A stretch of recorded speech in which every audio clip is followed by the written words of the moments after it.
Well, hello. This is kind of our first-ish non-hilarious video. This is Vexcalibur. Wow, it's a robot. I know, crazy, right? Yeah, just kind of diving into what we have right now. Of course, this isn't perfected. We just started this channel, and it's kind of already pretty far into the high-stakes season. So we kind of understand that a lot of people aren't going to be amazed or change their designs just because of the silly things that we do.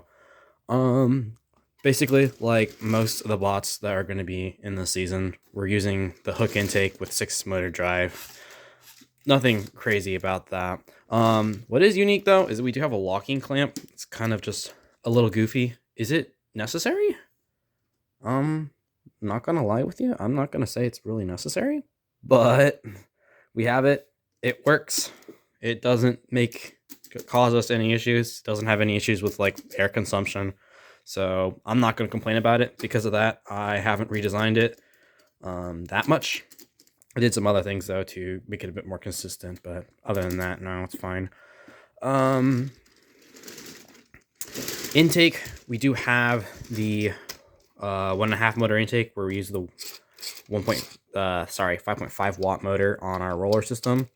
And we're using a gearing ratio of 12:6 sprockets. So basically we're getting 400 RPMs out of this thing.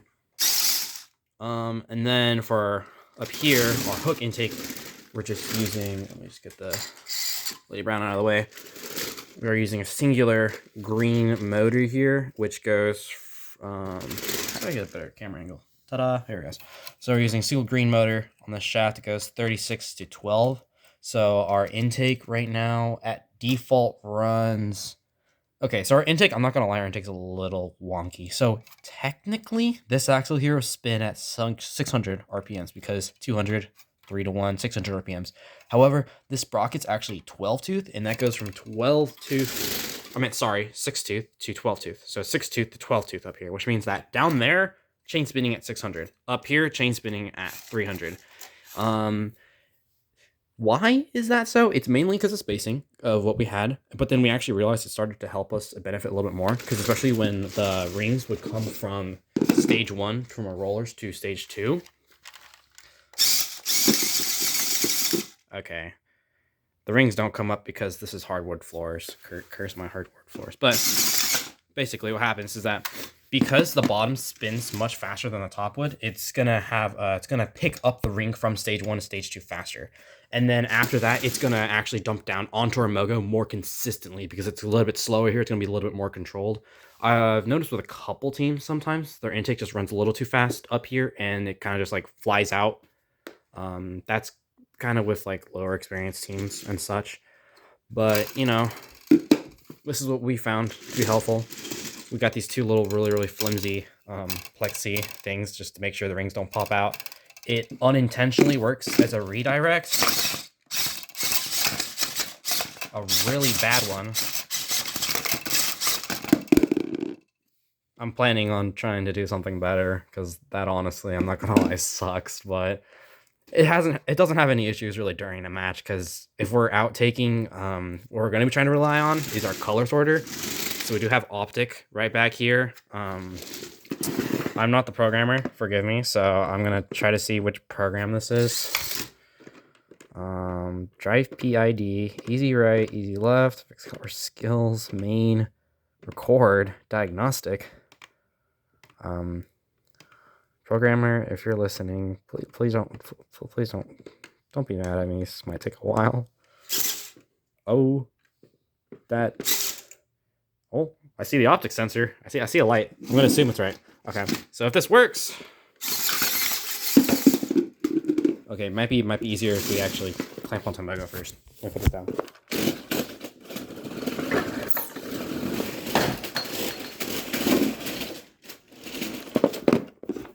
Okay, fast forward. Mogo is attached. All right. If this works, red should be sorted out.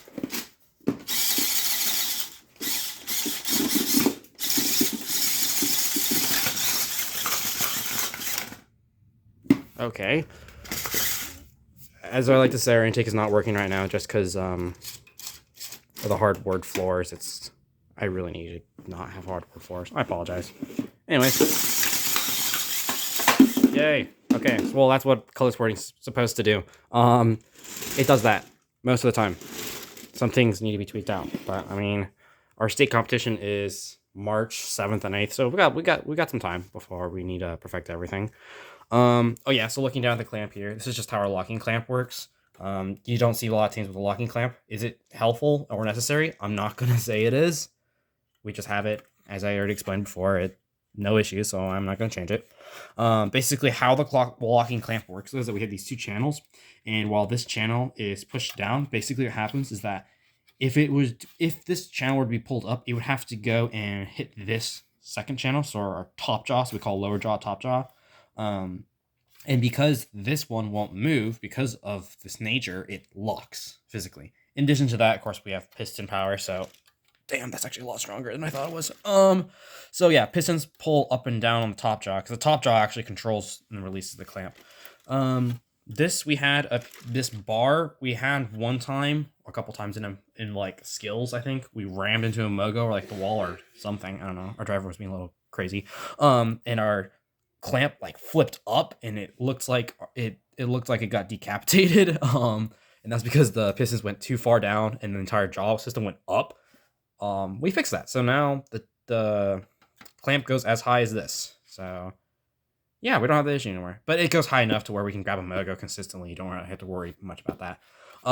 We got a couple standoffs down here on the clamp, acting as like teeth, we call them. We do have this bar down here, so let me unclamp real quick. So of course we have a 1/4 inch steel axle, and this is just to pivot the ring on, the mogo on. And then we do have a 15 long 1x1, and then we have 2 5 long 1x1s as well. So the reason why this is designed like this is to clamp on corners and on the flats, because we had an issue where we're like, oh, in our autons we're clamping on the corners and the mogos, and it's not scoring consistently. Well, a lot of teams will actually have this issue, so most of the teams will use a auto direct feature, or yeah, basically some sort of auto direct feature to always get the flat side into the mogo. But we could not figure that out. We spent like I think I spent like a month or so trying to figure that out. Could not figure it out with the spacing of everything else, because I didn't want to completely redesign the entire bot. Call me lazy. I don't care, comments. But instead, came up with a new creative solution, and that is basically manipulating the angle tilt of the mogo. Because what happens is that when the mogo comes into here, basically what happens is that it can only tilt as far as it can go. So what happens is that when it tilts, it hits a certain point, and that's all it can tilt. And that certain point is dictated by these two 5-unit long 1x1s. And if you notice here, these heights are a little bit higher than this bearing flat that we have in the middle. That means that when the mogo comes in on the flat side, it can only tilt so far.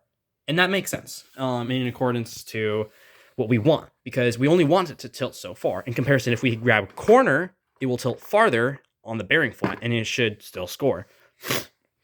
And the reason why we want it to tilt farther is because this distance from corner to this is longer than the flat side. And that's just basic knowledge of geometry and whatnot. But the reason why is because this is longer, so now this needs to tilt farther in order to preserve the same angle.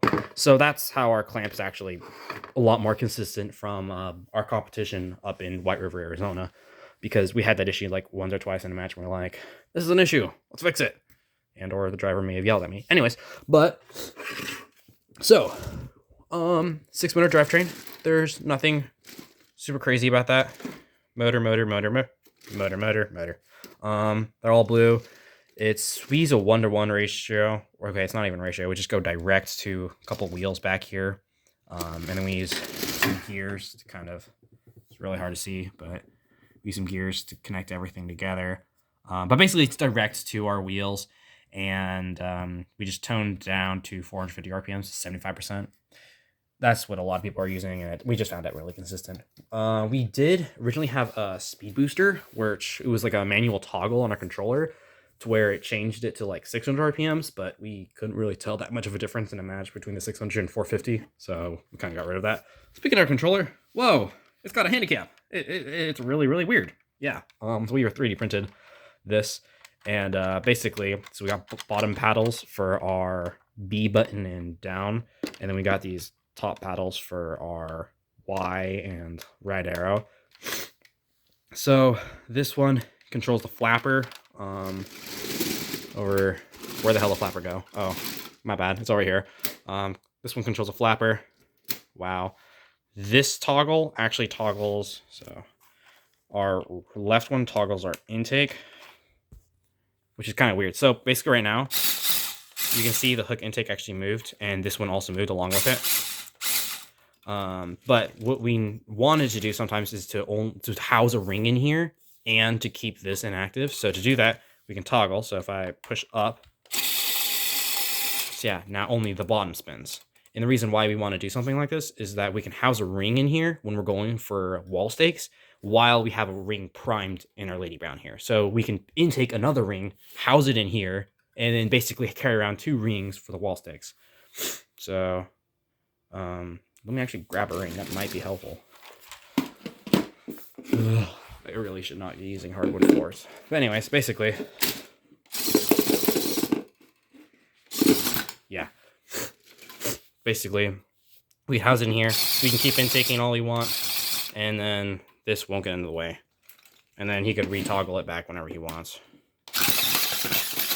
Oh, I forgot we're still on that color sort. Maybe I should exit that program. Anyways, program exited.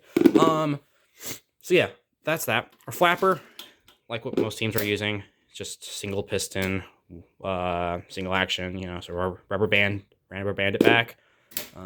Piston, this is loose. I'll tighten that later. Anyways, it's pretty simple. Nothing crazy much. I'm gonna do a little bit of changes to the flapper. I'm really just gonna make it longer because it's just the 1/4" steel axle we had from our last redesign. So I just haven't had a chance to drill press a new hole for this because this, because of the new interpretation of the rules, basically we used to have like a plexi sword here that we used to go for the 4 rings high, but now, because it was some brilliant idea by Vex to say that's illegal, so now we got rid of that. But it could still just do the 2 rings, sweep them if we want. You can actually do that and grab it if you want. For Mogo rushing, I mean, it works the same way. Damn. I don't know what just happened, but I think this thing broke. Yeah, okay, this thing just broke. Anyways, as I said, I was going to fix it. You can actually see that it actually cracked right there. You actually see the screw through it. Anyways, audience, well, you just discovered that our thingy just broke. Cool. So I have something to work on Monday. Fantastic. Logan, if you're watching this, I really hate you right now. I don't know why. Anyways, basically, normally, assuming this didn't break, you can just come down, grab it. I've seen some other teams, I'm not going to point names, that are using crazy flappers that actually have a claw mech, and they just come and grab it like that. I don't understand entirely the reason why they're doing it. I'm sure they're like 2,000 IQ, and I'm just not, or something. But I feel like that's just a really bulky flapper. I feel like it's not 100% necessary to have something crazy like that when you can just go up, pull, grab. I feel like that works just as well. This could also untip the Mogos, so with enough pressure, we could pull back. Of course, hardwood floors and my hand. But I was going to redesign this to where this basically just goes up a little bit higher, standoff, so it goes on top and actually pulls a lot easier. I'm not with the field right now, obviously, so this is all kind of terrible way of showing that. I do apologize. With our drivetrain, oh yeah, I forgot you can actually see the underbody of it. We do use odometry, so we use one rotation sensor down here, and we have an inertia sensor. Oh, that came loose too. Okay, how much stuff came loose in like the past 24 hours? I'm genuinely concerned. Anyways, yeah, so we use odometry and an inertia sensor, which is behind this. Oh, that was a random screw that fell out. I'll fix that later. So yeah, then we have 2 plexi triangular slope things that we like to use. Let me pull this back up. So yeah, kind of use these things. We like them. They work. We use 2 standoffs for like second stage slopes. Again, they work. No complaints. For that clamp, you can kind of see back here are 2 pistons. They go all the way back. Angle's not great. But yeah, basically goes like that.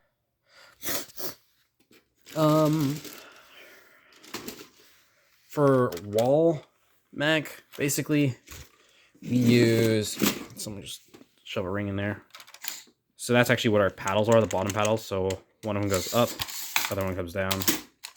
Pretty much, pretty simple. So little macro. We use the 5.5 watt motor. We use a 12 to, I'm blanking, I think 48 tooth gear. So it's basically 1:4 ratio. Anyways, so that spins up here. We go that. We score on the wall stake. Wow, we get points. Nothing much. Yep. There's nothing crazy about that. I guess if you want to get specifics to do some Logan some justice who built this, we're using some plexi here, and then we're using some high friction padding. You can kind of see the high friction padding is what's doing most of the work. This is just trying to keep alignment, I'm pretty sure. Logan, correct me if I'm wrong. Logan will probably say something really annoying and stupid in the comments. Then we have these like devil's horns or something. He probably has a better name for them. But basically this is for the align stick at the beginning. So you can just be like, this is probably the wrong spacing, but here we go. Yeah, that was the wrong spacing, but you get the point. Basically, if the align stick was here, it would come down on it. It would score us points. It works. We have no complaints. And then also for hang, we just used string. Yeah. And we just ram, pop up. It works. Again, no complaints. It doesn't really have many issues. Yeah, but that's basically the bot right now. There's some things that we need to fix and redesign, and that flapper is... God. Yeah. But yeah, we also have these two little kind of like antennae. They're a little wonky, but basically we'll take a full Mogo. So let me just grab all the rings over here. Ugh.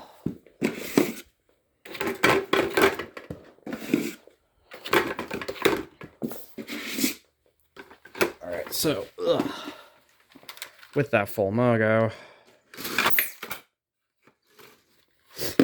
so now we can run the intake freely with the top ring, because what happens is the ring, the hook used to clip onto that ring, but with these two plexi things now, it pushes that top ring, so the intake can spin freely. Why do we want it to spin freely while we have one? So basically we can clamp onto a full Mogo and still use our Lady Brown mech for wall stakes. It's just a little helpful. Yeah, and then I guess we also have the height adjustment for our intake. Basic piston.